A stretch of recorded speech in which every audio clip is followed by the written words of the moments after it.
It was suspicious because I knew that the brother did it. Y'all, these people are lawyered up, but I do not think they are ready for what all is coming. Before we get into today's video, I just want to let you guys know that this video is for educational purposes only. Please remember to be kind to everybody everywhere, in your everyday life, in your home, in the grocery store, and especially in the comments section down below. Please do not show hate to anybody, anywhere.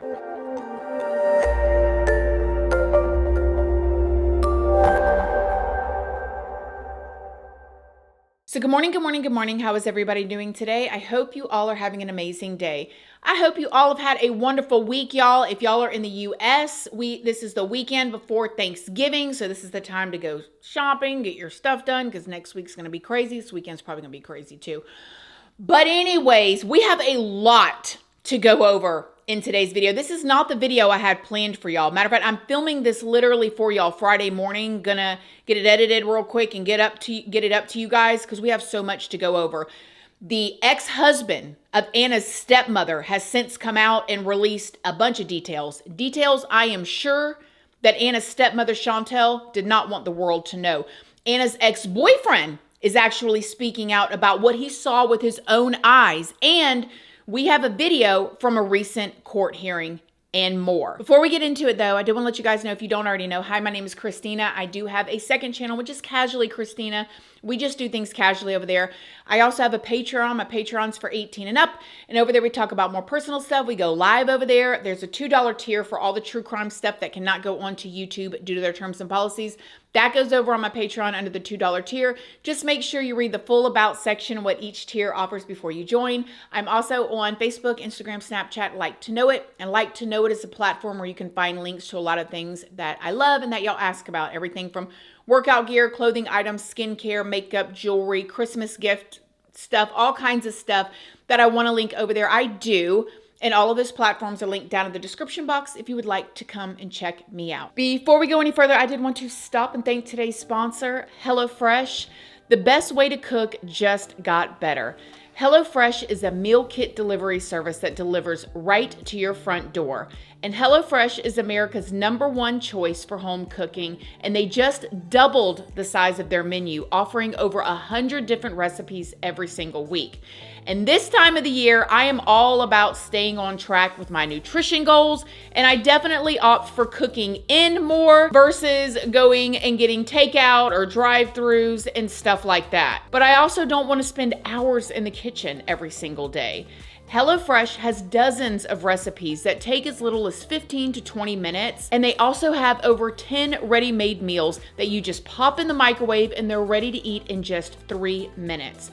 Perfect for the nights that you need to hit the easy button. And especially with all the holidays coming up and all of the cooking and the planning and the shopping and the decorating, having HelloFresh just makes my life so much easier because it's one less thing that I have to plan or think about. Everything from soups to salads, pasta dishes, flatbreads, seafood, steak, and so much more. So what are you waiting for?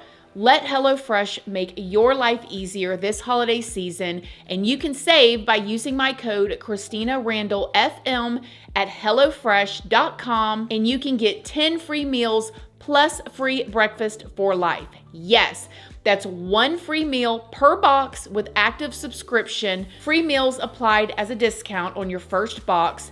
New or returning subscribers only, and it does vary by plan.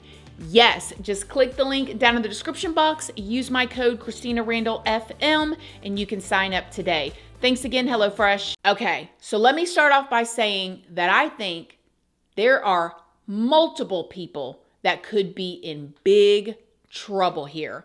Before we get into it though, I did need to let y'all know I am not a professional. Everything in this video is alleged. I pull all of my information from very public news sources that is already out there. Please go do your own research, form your own opinions. Just do not show hate to anybody, anywhere. So let's start off by talking about Anna Kepner's stepmother, Chantel, and her current relationship with her ex-husband. Now, if you're not all caught up on the details, please go watch my first video that I did. I just put it out a couple days ago, but I am gonna do a quick little recap here. Anna Kepner was the 18-year-old that was found on the Carnival Cruise Ship underneath a bed, stuffed under there, the housekeeper found her wrapped up in a blanket and with life vest crammed on top. Now, it's still not clear who all Anna was actually in the room with, but allegedly she was in the room with her biological younger brother as well as her 16-year-old newly stepbrother. Allegedly, Anna Kepner's father and stepmother and the smallest siblings were in another room. Now, if you remember in the first video, I showed you a post that was allegedly made by Anna's uncle claiming that Anna's stepbrother did this to her and the family was covering it up. So just to be clear on who is who here, I'm going to go over this for you guys. I'm going to pop up some photos. This is Anna's biological father, Christopher Kepner.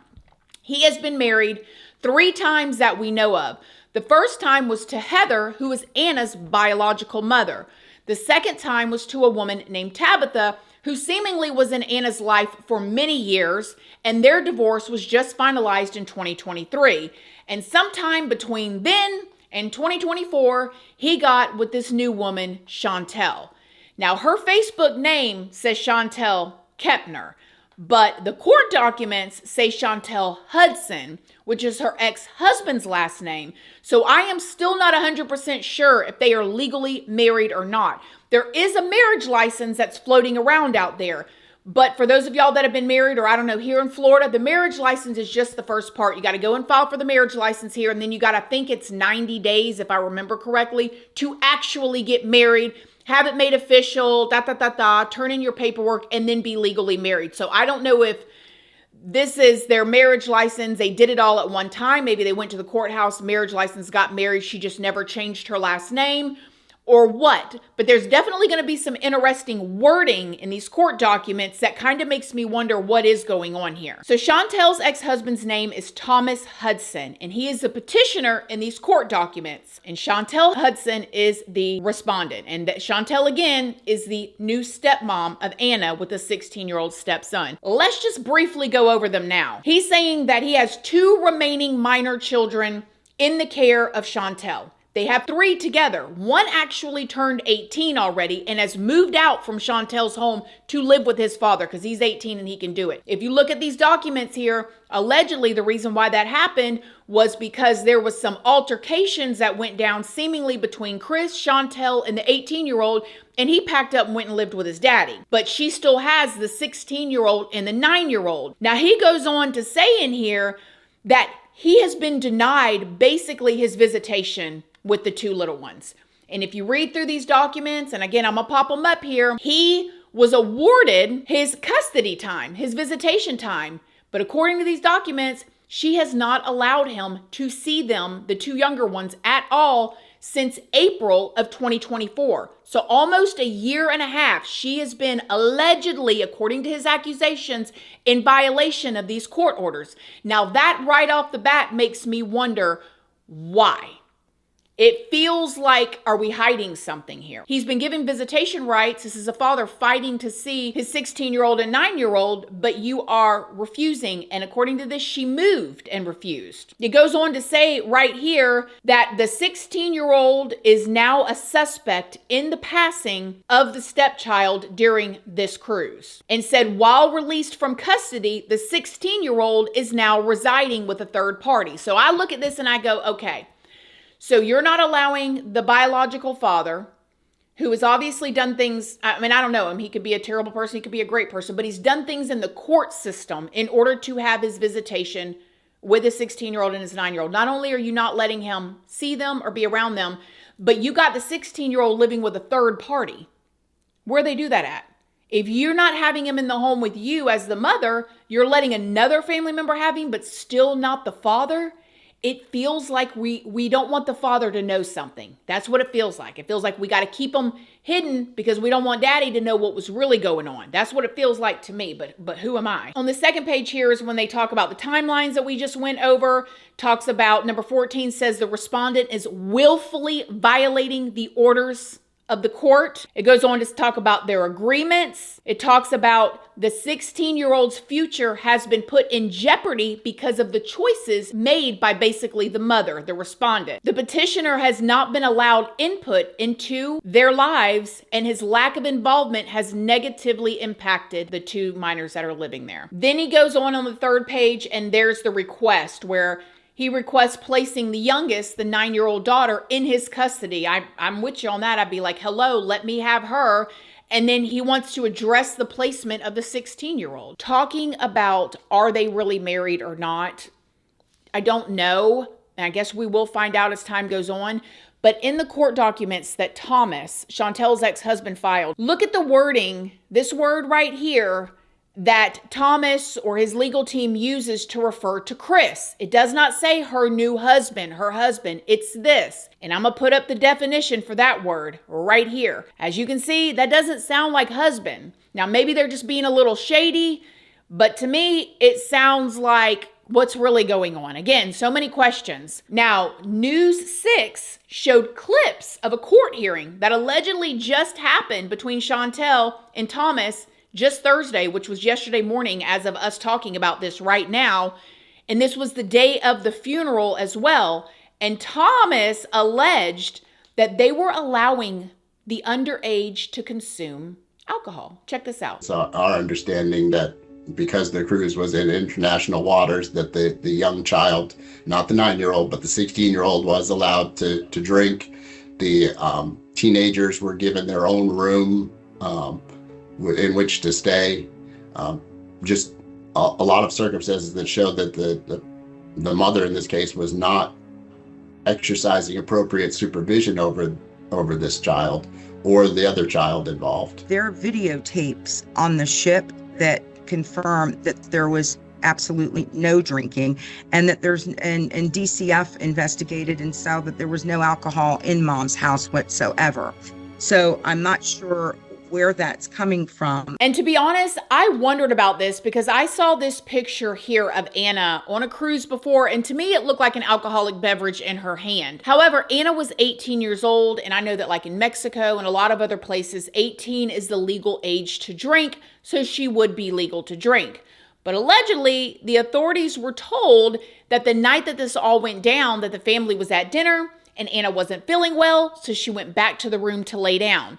I have been wondering if it had to do with the fact that maybe she didn't feel good because she was drinking. Maybe she had been, having some drinks, or I don't know. This is just pure idea and speculation here.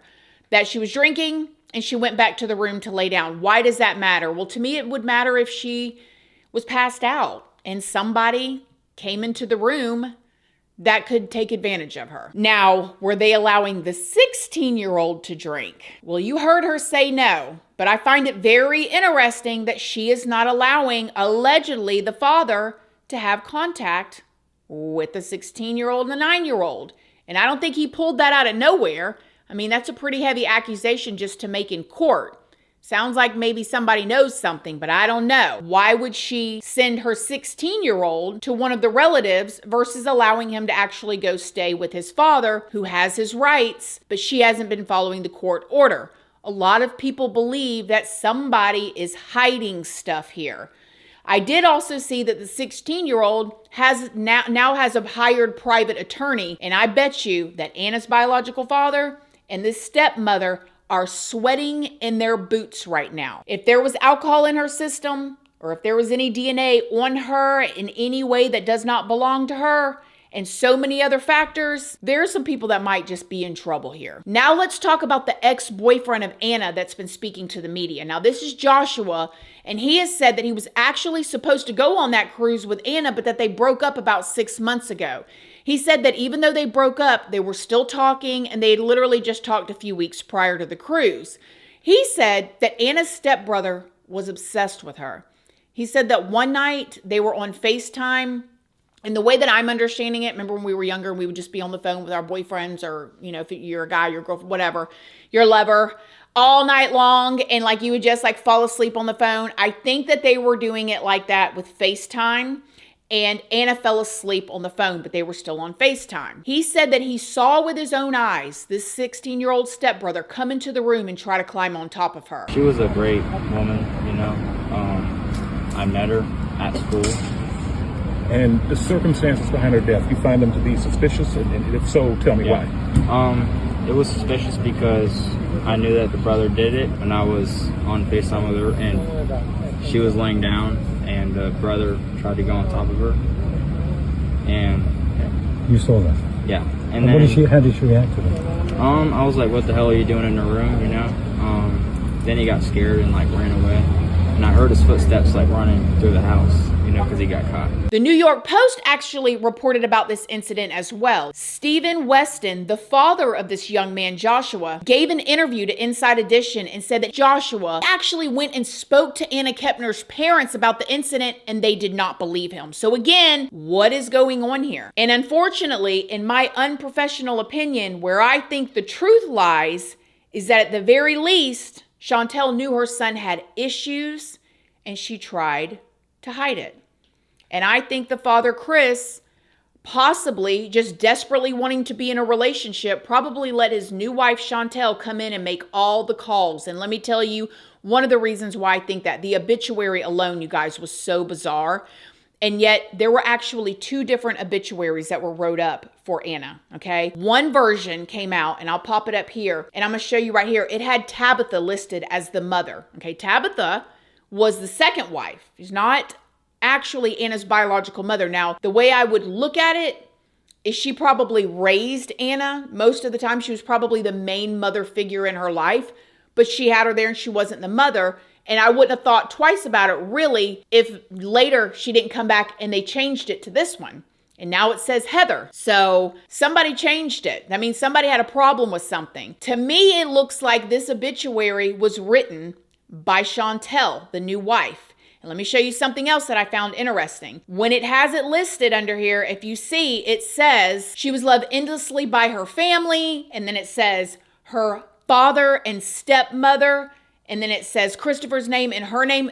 You just don't usually talk like that in obituaries. You usually say the father and the mother, followed by the stepmother and father, or the stepfather and mother. You don't just add that new wife that's been in the picture for 1 year right there in the beginning. Also, in the first obituary, they mentioned the quote, sibling's name, Tim. But then when they rewrote or adjusted the second obituary, they removed this quote, sibling's name from it. And I find that very interesting, maybe even irritating, but I'll let you decide what you think about that. If the person that did this is listed under a sibling, y'all been together 1 year and he did this and you're going into her obituary, I don't know. Who am I? Maybe I'm just being weird. I don't know. Maybe I'm just being weird. I don't know. I find it weird. It couldn't be my, strange to me. This one kind of irked me. I'm not going to lie, y'all.